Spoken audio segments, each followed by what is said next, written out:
वन्दे ब्रह्मपुरादिपं श्रीसहजानन्दं च मूलाक्षरम्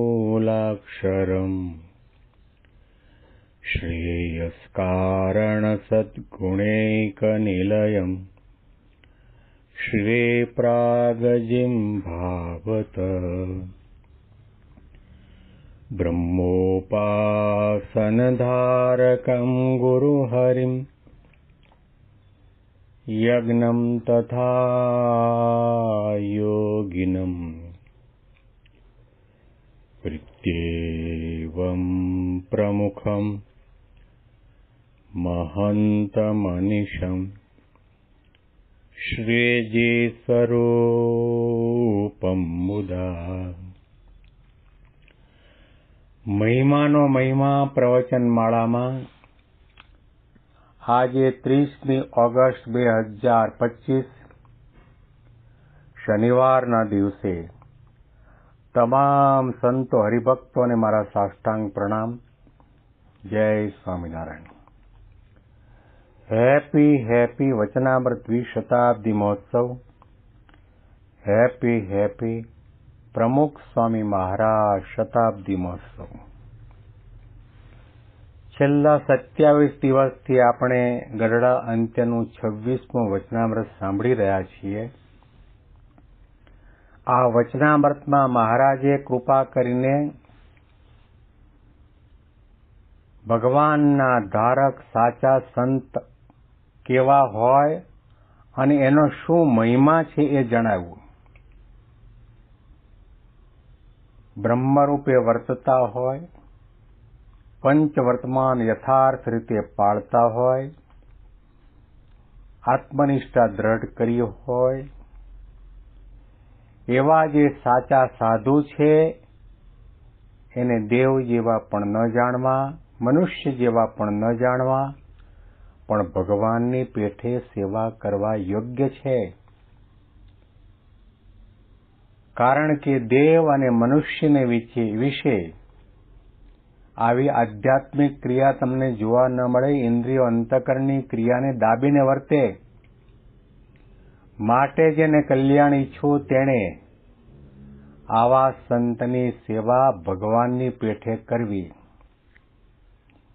ત્યાર પછી મહારાજે આત્માનંદ સ્વામીના પ્રશ્નની અંદર કોઈ પણ વ્યક્તિ, સાધક કે મુમુક્ષુ દુનિયાના કોઈ પણ ખૂણામાં હોય છતાં પણ એને પંચ વિશે બંધન ન કરે. એ ક્યારે બને કે જેણે આત્મનિષ્ઠા દ્રઢ કરી હોય, ભગવાનના મહિમાનો અખંડ વિચાર ચાલતો હોય, શાસ્ત્રમાં લખેલા અને ભગવાન પુરુષોત્તમ નારાયણ અને ગુરુ હરિએ આપણને આપેલા પંચવર્તમાન એ શિર સાથે પાળતો હોય. એ ક્યારેય પણ ધન સ્ત્રી આદિક પદાર્થની અંદર લેવાય નહીં, બંધાય નહીં. એવી અદ્ભુત વાતો મહારાજે સમજાવી. હવે આગળનો ભાગ આપણે વાંચીએ છીએ. પછી વળી શ્રીજી મહારાજે કૃપા કરીને એમ વાર્તા કરી જાય, અમને અહંકાર ન ગમે. તે અહંકાર ભક્તિપણાનો હોય, ત્યાગપણાનો હોય, વૈરાગ્યપણાનો હોય, બ્રહ્મપણાનો હોય, સમજણનો હોય, વર્તમાન પાળ્યાનો હોય, એ રીતનો જે અહંકાર તે અમને ન ગમે. હવે મહારાજ પોતે સભામાં બેઠેલા સંતો હરિભક્તોની સમક્ષ કૃપા વચન ઉચ્ચારે છે. પોતાના હૃદયની કિતાબની અંદર લખેલા ગર્ભિત સૂત્રો, પોતાને શું ગમે છે, શું નથી ગમતું, પોતાનો શું સિદ્ધાંત છે, પોતાના રસ રૂચિ અભિપ્રાય શું છે, ભક્તો અને સંતોને પોતાના જાણીને જણાવી રહ્યા છે. આને કૃપા વચન. કોઈએ વિનંતી પ્રાર્થના નથી કરી કે મહારાજ તમે કૃપા વચન કહો. મહારાજને ઉમળકો આવ્યો. કારણ કે ભગવાન સહજાનંદ સ્વામી મહારાજ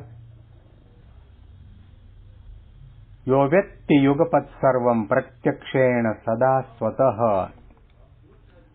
હથેળીની અંદર જળનું ટીપું જેવી રીતે આપણે એક કાલા વચ્ચેને જોઈ શકીએ છીએ. એવી રીતે સહજાનંદ સ્વામી મહારાજ પોતે અનંત કોટી બ્રહ્માંડના, અનંત કોટી જીવાત્માના, અનંત કોટી કર્મને, પુણ્યને, પાપને એક કાલા વચ્છિન્ન જુએ છે, જાણે છે, આપણા સંકલ્પને પણ જાણે છે. સેકન્ડના કરોડના ભાગમાં જે સંકલ્પ જાગે છે એને પણ ભગવાન સારી રીતે જાણે છે. એટલા માટે મહારાજની સામે બેઠેલા સંતો હરિભક્તોના સંકલ્પને જાણતા હશે.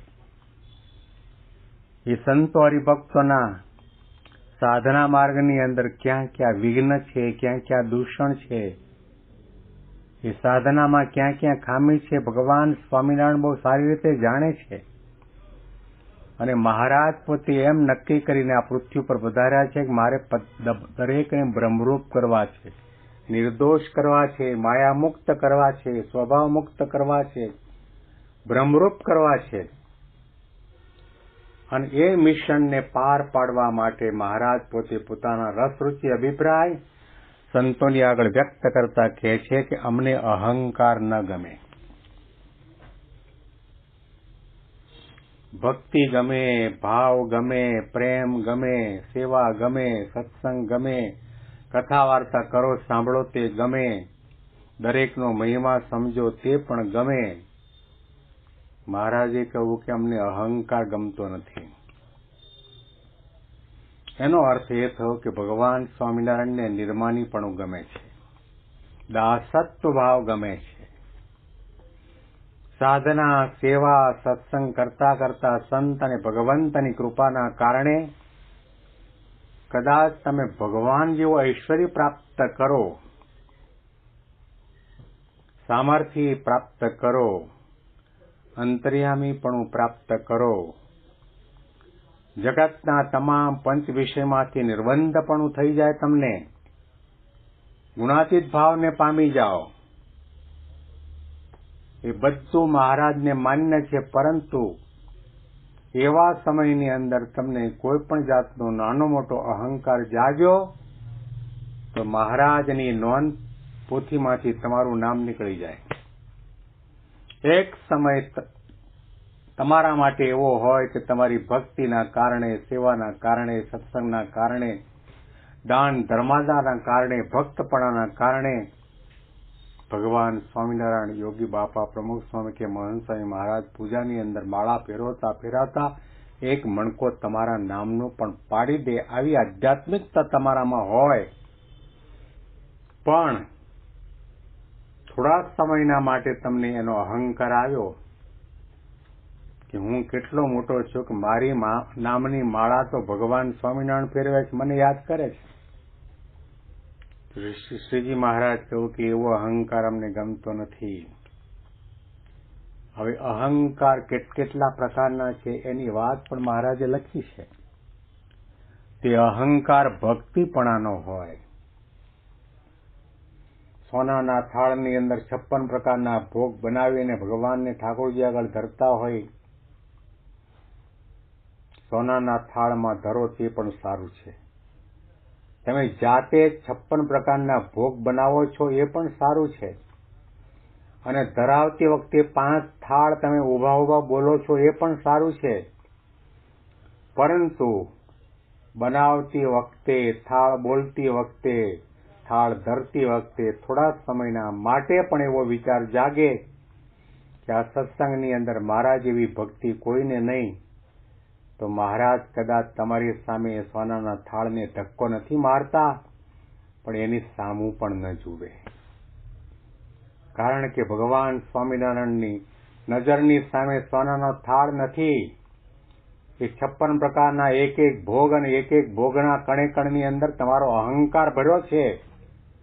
અહંકારી માણસની સામે ભગવાન ક્યારેય પણ નજર માંડીને જોતા નથી, એ પદાર્થને અંગીકાર કરતા નથી. ભક્તિપણાનો અહંકાર, એ ભક્તિપણાનો અહંકાર આવે છે ને એટલે તમારું ભક્તપણામાંથી પાણીઓ નીકળી જાય. આખી જિંદગી તમે ભક્તિ કરો પણ એમાં અહંકાર છવાયો હોય તો શ્રીજી મહારાજ કહ્યું કે અમને એ અહંકાર ગમતો નથી. ભક્તિ કરો, ભક્તિના પાયામાં ધર્મ હોય, ભક્તિના પાયામાં જ્ઞાન હોય, ભક્તિના પાયામાં વૈરાગ્ય હોય, ભક્તિના પાયામાં સમજણ હોય, ભક્તિના પાયામાં મહિમા હોય, ભક્તિના પાયામાં દિવ્યભાવ હોય, ભક્તિના પાયામાં નિર્દોષ બુદ્ધિ હોય, ભક્તિના પાયામાં એકમાત્ર નિષ્કામ ભાવ એટલે ભગવાનને રાજી કરવાની ભાવના હોય, તો ભગવાન કદાચ મૃત્તિકાના પાત્રમાં તમે 3 દિવસનો ટાઢો બાજરાનો રોટલો ખાણીમાં નાખીને ખાંડીએ તોય ન ખંડાય એવો કડક હોય તો પણ ભગવાન હોંશે હોંશે જમે. આના અનુસંધાનમાં વિશેષ વાતો આપણે આવતીકાલના પ્રવચનમાં સાંભળીશું. તમામ સંતો હરિભક્તોને મારા સાષ્ટાંગ પ્રણામ. જય સ્વામિનારાયણ.